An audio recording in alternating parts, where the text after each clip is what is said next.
Video like जरूर कर लीजिए और ऐसे वीडियो लगातार फ्री में पाने के लिए चैनल को तुरंत सब्सक्राइब कर लीजिए और बेल आइकन को जरूर टैप कर लीजिए ताकि आगे भी सारे वीडियो आपको मिलते रहे। यूट्यूब में फॉलो करते हैं तो प्लीज ये वाला फ्री टेलीग्राम चैनल जरूर ज्वाइन कर लीजिएगा। सारे नोटिफिकेशन सारे अपडेट यहीं पे आते हैं, ध्यान रखिए। नमस्कार दोस्तों, आज की इस वीडियो में हम लोग बात करेंगे यूपी पीसीएस 2025 लास्ट 100 डेज का क्या प्लान होगा, किस प्रकार से प्रिपरेशन किया जाए कि यूपी पीसीएस का प्री आसानी से क्रैक हो जाए। देखिए, यूपी पीसीएस में जो असली भीड़ है ना, ये प्री एग्जाम क्वालिफाई करने में। अगर आपका प्री क्वालिफाई हो जाता है तो समझिए कि आप एसडीएम या डीएसपी बनने की रेस में आगे आ चुके हैं। तो चलिए फिर समझते हैं कि 100 डेज की क्या स्ट्रेटेजी होनी चाहिए। देखिए, मैं आपको पहले ही बता दूं कि जो प्लान बताया जा रहा है, अगर ये 1000 स्टूडेंट्स को बताया जाए तो इसमें से ना 1 या 2 ऐसे होंगे जो इसको फॉलो करेंगे, और जो भी इसको फॉलो करेंगे 100% वो एग्ज़ाम क्रैक करेंगे। ये प्रूवन फैक्ट है, मैंने खुद अपने एग्ज़ाम में इसको अप्लाई किया है। मैंने जितने भी एग्ज़ाम क्रैक किए हैं, जब कभी भी 100 डेज 60 डेज बचे होते हैं तो यही स्ट्रेटेजी मैं यूज़ करता हूँ। तो दोस्तों देखिए, क्या स्ट्रेटेजी होने वाली। सबसे पहले तो ये समझिए कि आज अगर आप देखेंगे तो 3 जुलाई है। जो टाइम बचा हुआ है 28 दिन जुलाई का मान लीजिएगा, 31 दिन अगस्त में, 30 दिन सितंबर में और 10 दिन अक्टूबर में। अप्रॉक्सीमेट अगर आप देखेंगे तो 100 डेज का समय है। ये 99 के आसपास आ रहा है, मतलब आप 100 डेज आराम से मान सकते हैं। यहाँ पे मैंने 10 ही रखा है क्योंकि एग्जाम 12 अक्टूबर को है, तो ऐसा नहीं है कि आप 12 अक्टूबर तक पढ़ते ही रहेंगे।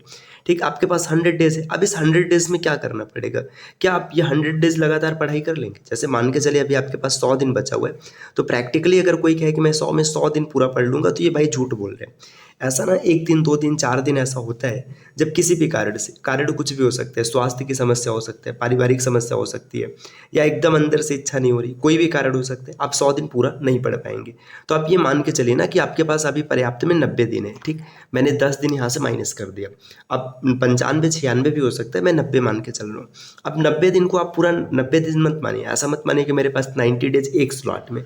आप इसको एक स्लॉट ना मानकर आप 15-15 दिनों के 6 स्लॉट बना लीजिए। 50 × 6 का मतलब है कि 15 दिनों के 6 स्लॉट है। स्लॉट 1, स्लॉट 2, स्लॉट 3, इस प्रकार से 6 स्लॉट में आपका सिलेक्शन हो जाएगा। इसके लिए क्या करना है, सबसे पहले समझिए कि डेली के टारगेट। अब ये जो डेली टारगेट है ना, ये हर स्लॉट में रहेंगे। ये मैं पहले ही बता देता हूँ ताकि बाद में आप ये ना कहें कि मैंने स्लॉट बनाने में गड़बड़ी कर दिया। डेली टारगेट में ना आपका 2 घंटा निकल के आएगा।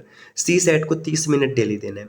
इसलिए डेली देना है क्योंकि भाई सी सेट आप क्वालिफाइंग नेचर के, अगर इसे क्वालिफाई नहीं करेंगे तो आप जीएस में कितना भी बेहतर स्कोर कर लीजिए, आपका फाइनल मतलब मेंस में आप नहीं जा सकते। तो सी सेट को डेली 30 मिनट देना है। अब 30 मिनट देने के लिए ऐसा नहीं कि आपको स्टैंडर्ड बुक पढ़ना है, बहुत बड़े बड़े कॉन्सेप्ट को फॉलो करना है। इसी चैनल पे आपको टॉप 5000 क्वेश्चन की सीरीज मिल जाएगी, आप उसे फॉलो कर सकते हैं। जिसके मैथ्स रीजनिंग के कॉन्सेप्ट एकदम कमजोर है, तो रीजनिंग फॉर ऑल एग्जाम के नाम से आपको सीरीज मिलेगी। आगे मैथ भी हम लोग स्टार्ट करेंगे, तो आप फॉलो कर सकते हैं। सी सेट में डेली 30 मिनट दीजिए, आप आराम से क्रैक कर लेंगे। करंट अफेयर्स, सीए का मतलब है करंट अफेयर्स। आपको करंट अफेयर्स डेली 45 मिनट पढ़ना ही पढ़ना है भाई, इसमें कोई बहाना नहीं चलेगा, क्योंकि करंट अफेयर्स का बड़ा रोल होता है। अगर आपको यूपी पीसीएस क्रैक करना है तो बिना करंट अफेयर्स का नहीं हो सकता है। और 45 मिनट अदर का मतलब जो सब्जेक्ट आपका कमजोर जो लगे, हिस्ट्री, पॉलिटी, इकोनॉमिक्स, मतलब जीएस का कोई भी सब्जेक्ट जो आपको लग रहा है कमजोर है, 45 मिनट आप यहाँ पर रख सकते हैं। ठीक, तो 2 घंटे जो है ना, ये डेली के टारगेट में है। ये जो सी सेट, इसे आप पढ़ेंगे, करंट अफेयर्स नया भी पढ़ेंगे, रिवाइज भी करेंगे, और जो अदर है इसमें क्या करेंगे, सिर्फ रिवीजन या जैसी आपकी सुविधा होती है। तो 2 घंटे डेली टारगेट में, इसे आप अपने स्लॉट में नहीं शामिल करेंगे। जैसे मान लीजिए आपने 10 घंटे का स्लॉट बनाया ना, तो पढ़ाई 8 घंटे की रहेगी, 2 घंटा डेली टारगेट का रहेगा, इस पर ध्यान देना है। अब चलिए देखते हैं, जैसे मान के चलिए आपने स्लॉट 1 में डिसाइड कर लिया कि हमें स्लॉट 1 में क्या क्या करना है। बस ऐसे यहाँ पे मैंने एक एग्जाम्पल लिखा है, ये सबके सुविधा अनुसार अलग अलग चीज़ें हो सकती है।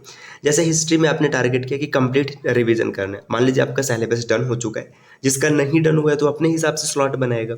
जिसका डन हो चुका है तो उसने क्या किया कि टारगेट रख लिया कि हिस्ट्री को हम कंप्लीट रिवाइज करेंगे और 3 मॉक लगाएंगे। मान के चलिए जब अगर आपका पूरा सिलेबस डन है, आपने एक बार पढ़ा हुआ है, तो रिवीजन करने में बहुत समय नहीं लगेगा। चाहे एंशिएंट हिस्ट्री हो या फिर मिडाइवल हिस्ट्री हो या फिर मॉडर्न हिस्ट्री हो, इसमें भी आपका सबसे ज़्यादा टारगेट या फोकस रहेगा मॉडर्न हिस्ट्री पर, क्योंकि यहाँ से क्वेश्चन ज़्यादा आते हैं। अब 3 मॉक लगाने, तो ये जो मॉक होंगे ना, ये सेक्शनल मॉक्स होंगे, सिर्फ हिस्ट्री के ही रहेंगे। ऐसा नहीं कि आप फुल मॉक लगाने के लिए बैठे, उसका भी नंबर आएगा भाई, थोड़ा सब्र करो, आगे बताते हैं। ठीक, पॉलिटी, जैसे मान लीजिए पॉलिटी में आपने टारगेट किया कि कॉन्स्टिट्यूशन में पार्ट 1 to 10, जैसे पार्ट 1 की बात करें, भाग 1 में क्या है, भारत और उसके राज्य क्षेत्र की बात किया गया, 1 से 4 रखा गया। भाग 2 में नागरिकता है, 5 से लेकर 11 तक है। भाग 3 में अगर आप देखेंगे तो मूल अधिकार की बात है, 12 से 35 तक है ना। भाग 4 में डीबीएसपी रखा गया, 35 यहाँ पे होगा, 36 से 51 तक है। ठीक, 51 भाग 4 में रखा गया है ना, मौलिक कर्तव्य। इसके बाद भाग 5 में संघ सरकार है ना। इस तरीके से तो आप चीज़ों को यहाँ पे रिवाइज करेंगे। ठीक, पॉलिटी में पार्ट 1 टू पार्ट 10 आपने टारगेट कर लिया कि हमें भाग 1 से भाग 10 तक चीज़ों को कवर करना है।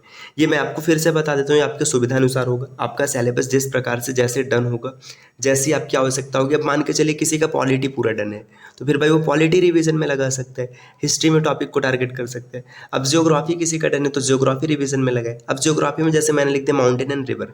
अब जितने भी मतलब चाहे इंडिया की बात करें चाहे वर्ल्ड की बात करें, जहाँ से डेटा आपको देखने के लिए पेपर में मिल सकता है, ये PYQ से आपको अनुमान लग जाएगा। तो आप क्या करेंगे कि माउंटेन और रिवर 2 टॉपिक को यहाँ से डन करेंगे, क्योंकि यहाँ से अच्छे खासे क्वेश्चन आते हैं। अब जैसे दूसरा स्लॉट आएगा तो दूसरे स्लॉट में आप अपना सेट करेंगे कि हम ये करेंगे। जैसे साइंस में मान के चलिए आपने अभी स्टार्ट ही नहीं किया, साइंस में आपने NCERT को दे दिया 15 दिन कि 15 दिन में हम पूरे NCERT को पढ़ लेंगे। इकोनॉमिक्स या फिर इकोनॉमी आप कहते हैं, इसमें NCERT आपने दे दिया। तो इस तरीके से देखिए करंट अफेयर्स आपने पहले से साइड में रख दिया। करंट अफेयर साइड में करने का मतलब है कि एक मेजर सब्जेक्ट आपका साइड में हो चुका है। डेली आप उसको 45 मिनट देंगे ना, डेली का न्यूज़ देखेंगे।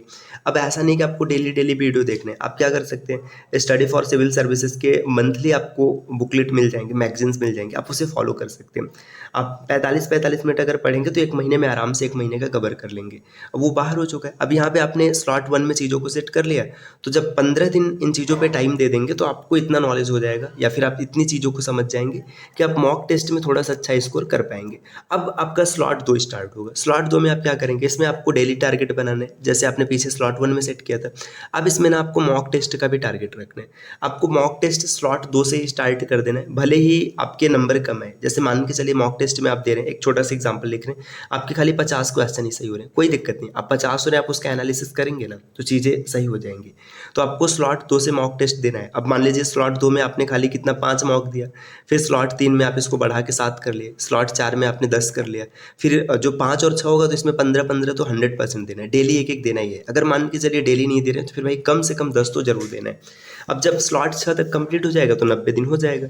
इसके बाद जो आपके 3 4 5 दिन अतिरिक्त बचेंगे, अगर बचे रहेंगे तो आप उसमें रिवीजन कीजिए, नहीं बचे रहेंगे तो कोई बात नहीं है।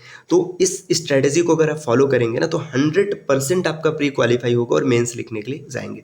ठीक है, आप तैयारी करेंगे। अब जब मेंस माफ़ कीजिएगा, जब टेस्ट देने की बात आएगी तो टेस्ट कहाँ से देंगे, तो देखिए टेस्ट के लिए आप स्टडी फॉर सिविल सर्विसेज के इस कोर्स को परचेस कर सकते हैं।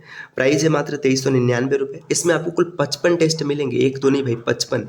वैलिडिटी है 12 महीने, एग्ज़ाम 3 महीने है, तो फिर कोई दिक्कत नहीं। अगर एग्ज़ाम टलेगा तो भी आपको तो ऑप्शन मिलेगा। तो आप इस सीरीज़ को फॉलो कर सकते हैं। अब देखिए यहाँ पे 55 सीरीज़ मिल रहा है, 55 एक तो नहीं भाई 55 टेस्ट सीरीज़ मिल रहे हैं मात्र 2400 रुपये में। प्राइस कुछ भी नहीं है। तो आप अच्छा, इसके अतिरिक्त तो और भी कोर्सेज चल रहे हैं, जैसे कंप्लीट प्रिपरेशन के पेड कोर्सेज चल रहे हैं, जिसमें आपको recorded classes, PDF notes, test series, current affairs, doubt clearance group, ये सब मिल जाएगा। अगर आप इन चीज़ों के बारे में जानकारी प्राप्त करना चाहते हैं तो नीचे स्क्रीन पर जो नंबर दिख रहे हैं, आप इनमें से किसी भी नंबर पर कॉल या व्हाट्सएप कर जानकारी ले सकते हैं। अच्छा साथियों, अभी कुछ दोस्त ऐसे होंगे जो ROE एग्जाम को टारगेट किए होंगे। अब ROE का एग्जाम मुश्किल से 20 दिन बचा हुआ है, तो इन बचे हुए दिनों में ना आपको इस टेस्ट सीरीज को फॉलो करना चाहिए। इसमें कुल 30 फुल एंड टेस्ट मिलेंगे। प्राइस है मात्र 999 रुपये। ROE का एग्जाम देने के बाद आप अच्छे से PCS पर लग सकते हैं। और जो भाई ROE की तैयारी नहीं कर रहे हैं तो फिर वो 6 स्लॉट वाले टारगेट को फॉलो कीजिए। अब गारंटी के साथ मैं कह रहा हूँ कि आप प्री आराम से क्वालिफाई कर लेंगे। मिलते हैं आपसे नेक्स्ट वीडियो में, तब तक के लिए नमस्कार।